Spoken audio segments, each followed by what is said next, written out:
হাসির রাজা, জ্ঞানের রাজা, রসিক রাজা। কি গিন্নি, এই কটা ভাতে কি পেট ভরবে? ও যা ভাত আছে না, ওটা বেড়াল ডিগোতে পারবে না। হ্যাঁ, আরে বাবা, আমি আর বেড়াল এক হলো? এই বার তো।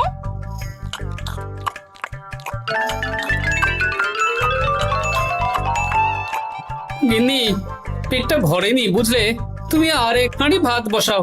আমার জন্য 2 হাতা রাখা আছে, ওটাও খেয়ে নাও না। খাও, আমি আর ভাত বসাতে পারবো না।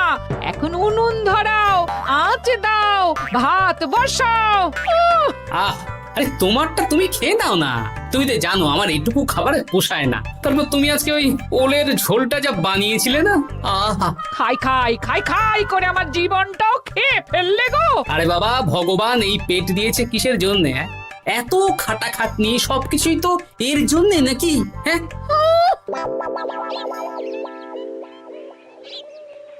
দাদু, অনেকদিন ভূতের গল্প শুনিনি, আজকে আমরা ভূতের গল্প শুনবো। বেশ, শোন তাহলে। আমাদের রাজ্যে আজ থেকে বেশ অনেক বছর আগে একটা খুব পেটুক লোক থাকতো। তোমার মতন পেটুক? বলতে পারিস, কিন্তু ওর গিন্নি ওকে ভালো মতো খেতে দিত না। তাই একদিন না খেয়ে খেয়ে অক্কা পায় আর ভূত হয়ে এদিক সেদিক ঘুরতে থাকে। তারপর কি হলো দাদু? তারপর তো সে এক মজার ব্যাপার। ভূতকে ওর গিন্নি চোখে দেখতে পেত না, তাই সেই পেটুক ভূত কিছুদিন পর থেকে গিন্নির উপর হুজ্জুতি শুরু করলো। কিরকম হুজ্জুতি দাদু? গিন্নি যা রান্না করতো সব চুরি করে খেয়ে নিত। এই এসব উল্টো পাল্টা কথা বলে আমাকে ভয় দেখাতে পারবে না। হ্যাঁ, এই যে তোরা চটপট খেয়ে নে, নইলে তোদের দাদু আবার ভাগ বসাবে রে। খা। আচ্ছা দিদা। এই শোনো না, তুমি আমার জন্যেও আরো কয়েকটা বেগুনি ভাজো। হ্যাঁ, এই তো একটু আগে 4টে বেগুনি আর 1 বাটি মুড়ি দিলাম। হ্যাঁ, আরে সেগুলো তো পেটের কোন কোনায় হারিয়ে গেছে গিন্নি। তুমি ভাবো আমিও হারিয়ে গেছি? বেশি খিদে পেলে নিজে রান্না করে খাও। আর সে তুমি না থাকলে আমি রান্না করেই খেতাম। দিদা, দাদু কিন্তু তোমাকে চলে যেতে বললো। কি বললে? আমি চলে যাব? আরে তাহলে তাই হবে। এই গুলটে, তুই এসব কি বলছিস বলতো? গুছিয়ে বিদায় নিচ্ছি। আরে আরে আরে, কোথায় চলে যেতে বললাম গিন্নি? হয়েছি আর না, আজকে আমি বাপের বাড়ি চলে যাব। হ্যাঁ, এই দেখো, আমি কোথায় চলে যেতে বললাম? তোমার মনের কথা আমি বুঝে গেছি। এই দেখো, থাকবো না এই পোড়ার মুখ সংসারে। যা। লক্ষ্মী সোনা রাগ করেছে। হাওয়া গরম আছে, চল এখান থেকে বেগুনি নিয়ে এখন কেটে পড়ি। এই সামান্য ব্যাপারে রাগ করার কি আছে বলো তো? এবার নিজের সংসার নিয়ে নিজে থাকো। সারাদিন শুধু খাই খাই আর খাই খাই। নাও এবার ঠেলা সামলাও। ভুল করেও আমাকে বাপের বাড়িতে ডাকতে যাবে না বলে দিচ্ছি। যদি যাও তাহলে আমার থেকে খারাপ কেউ হবে না, এই বলে দিলাম। ওগো, তুমি আমায় ছেড়ে চলে গেলে গো। এবার আমি কার কাছে বায়না করবো গো?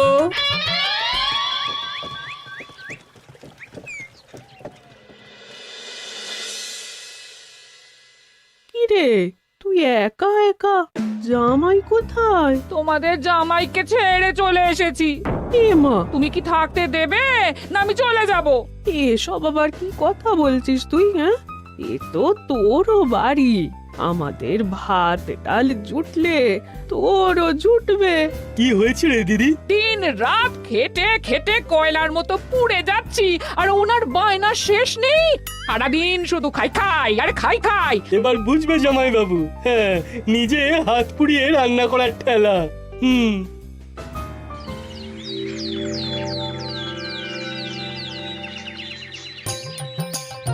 গোপাল দাদা, ও গোপাল দাদা, ও গোপাল দাদা, গোপাল দাদা, এ দরজা খোলো, মহারাজ ডাকছেন। এই রে, অনেক বেলা হয়ে গেল। আরে দরজাটা খোলো। যাচ্ছি যাচ্ছি। আরে আজকে তো গ্রামের সেচ প্রকল্প নিয়ে আলোচনা আছে, মহারাজ তাই তোমাকে ডাকছেন। মুখ হাত ধুয়ে যাচ্ছি।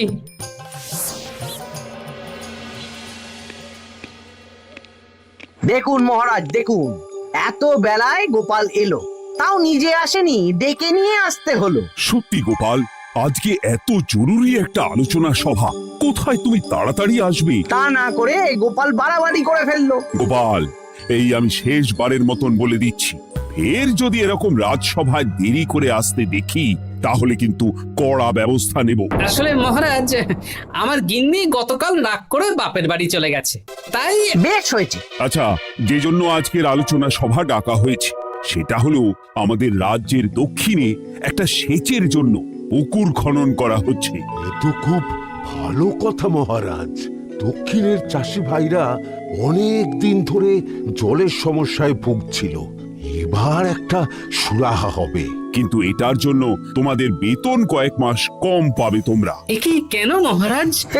তোমার তো এখন একজনের সংসার গোপাল, তোমার আবার চিন্তা কিসে? তাহলেও সেচের জন্য পুকুর খোঁড়া হবে, তার সাথে আমাদের বেতনের কি সম্পর্ক? কারণ ভাড়ারের অবস্থা খুব একটা ভালো নয়, তাই আগামী 3 মাস তোমাদের বেতন 5 মোহর করে কম দেওয়া হবে। হ্যাঁ? হ্যাঁ নয় হ্যাঁ। আর ওই 3 মাসের কেটে নেওয়া বেতন চতুর্থ মাসের বেতনের সঙ্গে যোগ করে দেওয়া হবে।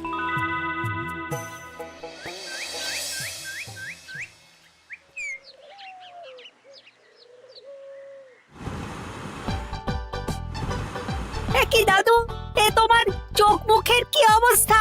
কালি ঝুলি মেখে ভূত। কি আর করবো বল, এসব কি আমার কাজ রে?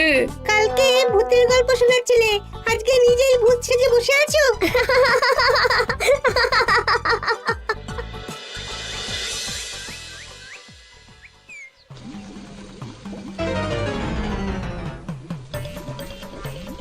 এই রে, ভাতগুলো পড়ে গেছে। দূর দূর দূর, এভাবে হয় নাকি? না, এবার থেকে ভোজনালয় থেকেই খাবার খেতে হবে। একার জন্য কে আবার রান্না করে? দূর দূর। কি গোপাল দাদা, তুমিও আমার মতন ভোজনালয়ে খাচ্ছ? আমার না হয় বাড়িতে রান্না করার কেউ নেই। আমারও নেই, যে ছিল সে ছেড়ে চলে গেছে। ভাই, আর একটু ভাত দেবে? গোপাল দাদা, ভাত আর হবে না গো, আরো কয়েকজন দৈনিক খদ্দের আসবে, তাদের জন্য রেখে দিয়েছি। তাহলে কি আর করা যাবে? একটু একটু ওই তরকারি একটা শাল পাতায় মুড়ে দে, বাড়িতে গিয়ে মুড়ি দিয়ে খাবো। আচ্ছা, তা দিচ্ছি। তুমি খাওয়া হয়ে গেলে হাত মুখ ধুয়ে নাও। আচ্ছা গোপাল দাদা, গিন্নিমা চলিয়ে গেল কেন? সে তোর গিন্নিমাকে গিয়ে জিজ্ঞেস কর। সেটা জিজ্ঞেস করতেই হবে, তোমার মতো একটা ভালো মানুষকে ছেড়ে চলিয়ে গেছে।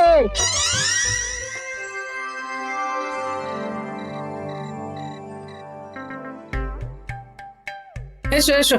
এই নাও ধরো, পুঁটির মা তোমার জন্য কটা রুটি আর তরকারি পাঠালো। শুনলাম তুমি বাইরে ভোজনালয়ে খাচ্ছ। কি আর করবো বলো, একদিনই ঘর দুয়ারের একই অবস্থা করেছো গো গোপাল দাদা। ওই একার সংসার, এখন আমার কাজের মধ্যে দুই, খাই আর শুই।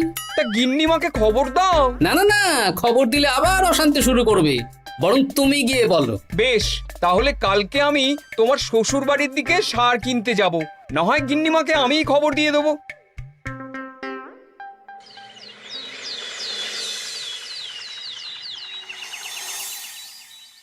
বাড়ি ঘর গোছালো, তাতে আমি কি করতে পারি? এখন আমি আর ওই বাড়িতে থাকি না। হ্যাঁ, শুধু তাই না, গোপাল দাদা বাইরে ভোজনালয়ে তেল মশলা দেওয়া উল্টো পাল্টা খাবার খাচ্ছে গো। থাক, আমাকে এসব কথা শোনাতে আসবে না পুটির বাবা। আমার খাটতে খাটতে জীবনটা কয়লা হয়ে গেছে, কয়লা। ওনার বায়নার শেষ নেই। হ্যাঁ, বুঝলে গোপাল দাদা, আমি গিন্নিমাকে অনেক করে বোঝালাম, কিন্তু কিছুতেই কোনো কথা শুনলো না। বেশ, শুনতে হবে না। এরকম বললে হয় নাকি? চারিদিকে ঘর দুয়ার অগোছালো, খাবারের থালা বাসন এদিক ওদিক ছড়িয়ে ছিটিয়ে আছে। ওরে বাবারে, ইঁদুরেও আস্তানা করেছে। যা হচ্ছে হোক।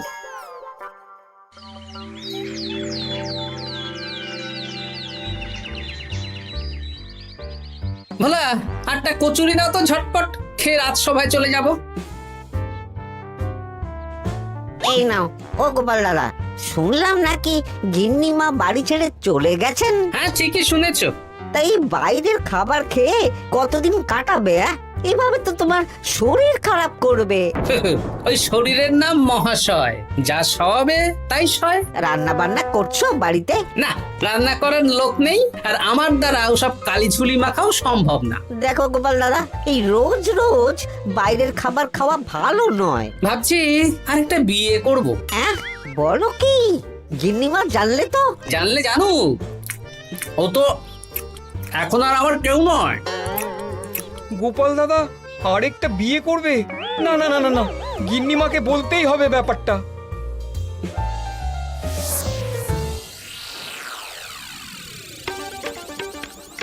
গিন্নিমা, তুমি আবার এসেছো পুটির বাবা? সর্বনাশ হয়ে গেছে।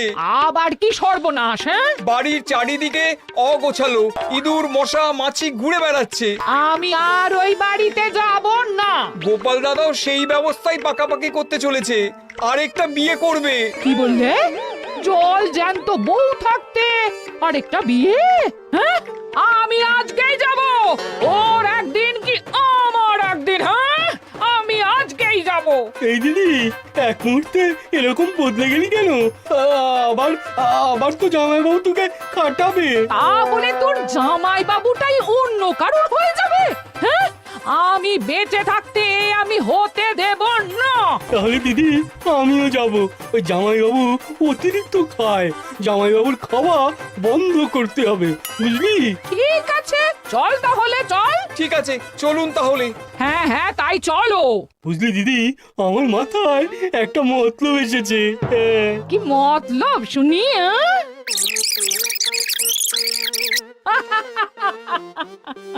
এই বেশ তো বেশ, এতে যদি তোর জামাই বাবুর অতিরিক্ত খাওয়া কমে তাহলে তো ভালোই কথা। হ্যাঁ, কিন্তু খুব সাবধান, গোপাল দাদার নজর কিন্তু বাজ পাখির নজর।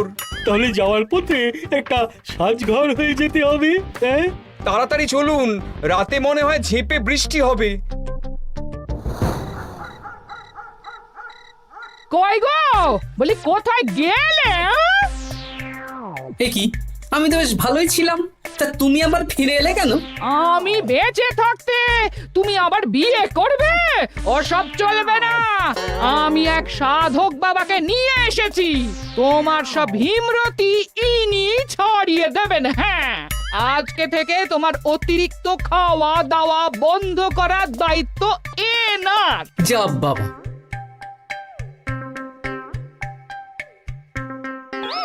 কি করেছো গো? হ্যাঁ, ঘর দুয়ার তো পুরো শ্মশান হয়ে গেছে গো। এখন আবার তোমার ঘর তুমি পরিষ্কার করো। সে করছি, তুমি যাও বাজার করে নিয়ে এসো।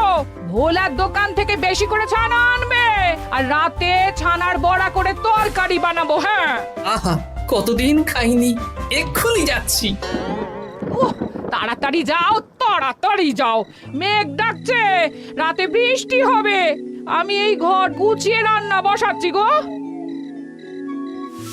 বলো কি গোপাল দাদা, গিন্নিমা ফিরে এসেছেন? হ্যাঁ, সকালে তোমার দোকানে বলেছিলাম না বিয়ে করব, সেটা নিশ্চয়ই কেউ শুনে গিন্নির কানে দিয়েছে।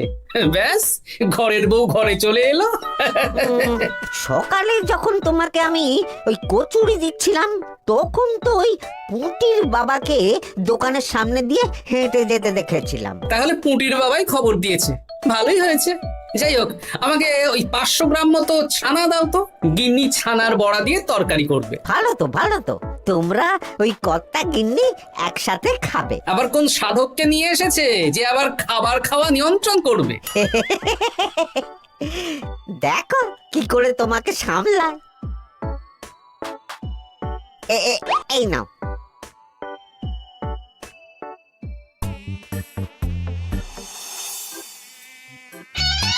দেখি গিন্নি, আমার জন্য দুটো বড়া আর ওনার জন্য এতগুলো? বেশি খেলে তোমার চেহারা ঠিক হবে না বৎস, তোমাকে রোগা হতে হবে, তাই কম খেতে হবে, বুঝলে? ঠিক আছে, আপনাকে আমি মজা দেখাচ্ছি। অগত্যা গিন্নির হাতের খাবার খাচ্ছি, এই আমার 14 পুরুষের ভাগ্য ভালো।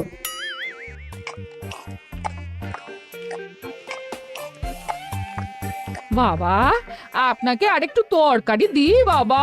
দে মা, দে। আমাকে দাও। একদম না, বলেছি না তোকে রোগা হতে হবে। হ্যাঁ, কি মশা রে তোদের বাড়িতে।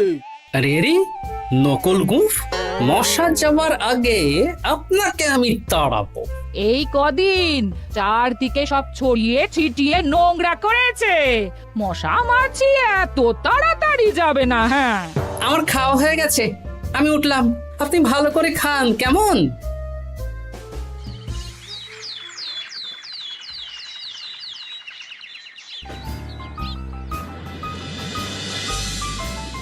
বিজ্ঞানী, আরে গোপাল যে, কি ব্যাপার? একটা সাহায্য চাই বিজ্ঞানী। বলো বলো, আমি কি করতে পারি? কয়েক টুকরো বরফ বানিয়ে দিতে পারবে? তা পারবো, কিন্তু এখন হবে না। তুমি বরং সন্ধেবেলার পর নিয়ে যেও, কেমন? খুব উপকার করলে বিজ্ঞানী।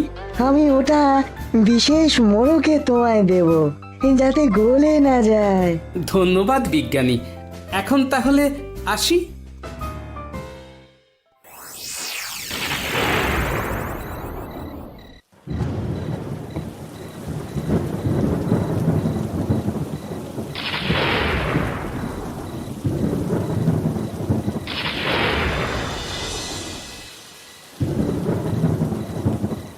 ভালো করেছিস বাবা, যা মশার উৎপাত, মশারি ছাড়া ঘুমোনো যাবে না। কথায় আছে সেবাই পরম ধর্ম, তাই একটু ধর্মকর্ম করছি আর কি। আপনি ঘুমিয়ে পড়ুন, আমরা ওই ঘরে গেলাম। হ্যাঁ, সব দরজা জানলা ভালো করে বন্ধ করে দিয়েছো তো? ঝেপে বৃষ্টি নেমেছে। হ্যাঁ হ্যাঁ, কোনো চিন্তা নেই, তুমি ঘুমো। আজকে অনেক খাটনি হয়েছে গো। হ্যাঁ, জয় ঠাকুর।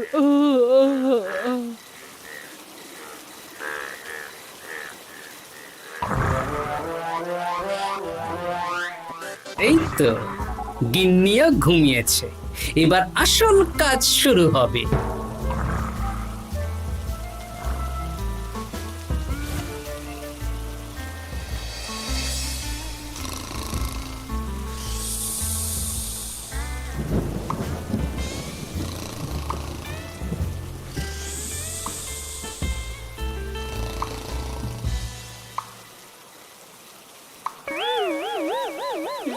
কি জল পড়ছে কেন? চাল ফুটো হয়ে গেল নাকি? এত রাতে দিদিকে ডাকা ঠিক হবে না। আরে আরে কি মুশকিল, এখনই জল পড়ছে। আরে দূর দূর।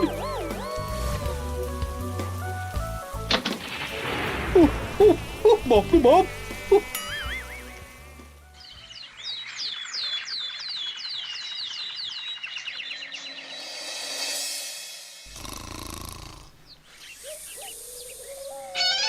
সুপ্রভাত।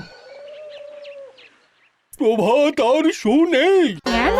সারা রাত প্রথমে ভিজেছি, তারপরে মশার কামড় খেয়েছি। ভিজেছেন কেন? আচ্ছা, কি আচ্ছা। রাতে চাল ফুটো হয়ে জল পড়ছিল। আচ্ছা, খুব ঠান্ডা লেগেছে। একটু একটু মধু আর তুলসী পাতা দে, একটু খাই। এই দিচ্ছি বাবা।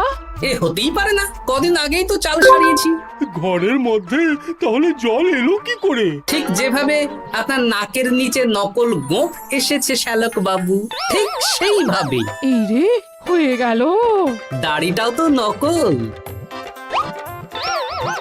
না মানে আমি বুঝিয়ে বলছি গোপাল, তুমি তো একটু বেশি করে খাও, তাই আমি ভেবেছিলাম ওই তোমার যাতে খাওয়াটা একটু কমে, তাহলে আমার দিদির খাটনিটা একটু কমবে। খাটনি কমাতে তো আপনি আসেননি, উল্টে আপনি নিজে ছলে বলে খাচ্ছিলেন।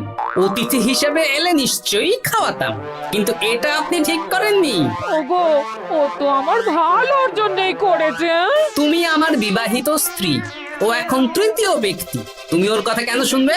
হ্যাঁ, প্রথমে বাচ্চাগুলো মস্করা করলো, সেই শুনে তুমি চলে গেলে। হ্যাঁ, ওরা তৃতীয় ব্যক্তি, ওদের কথায় কান দিলে।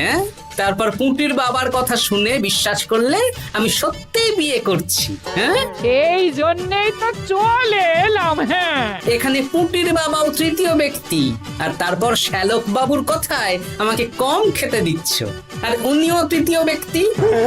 ইয়ে, না মানে? হ্যাঁ মানে না মানে কিছু না। যখনই সংসারে স্বামী স্ত্রীর মাঝে তৃতীয় ব্যক্তি প্রবেশ করবে তখনই অশান্তি হবে। নিজেদের সমস্যা আমরা নিজেরাই ঠিক করে নেব।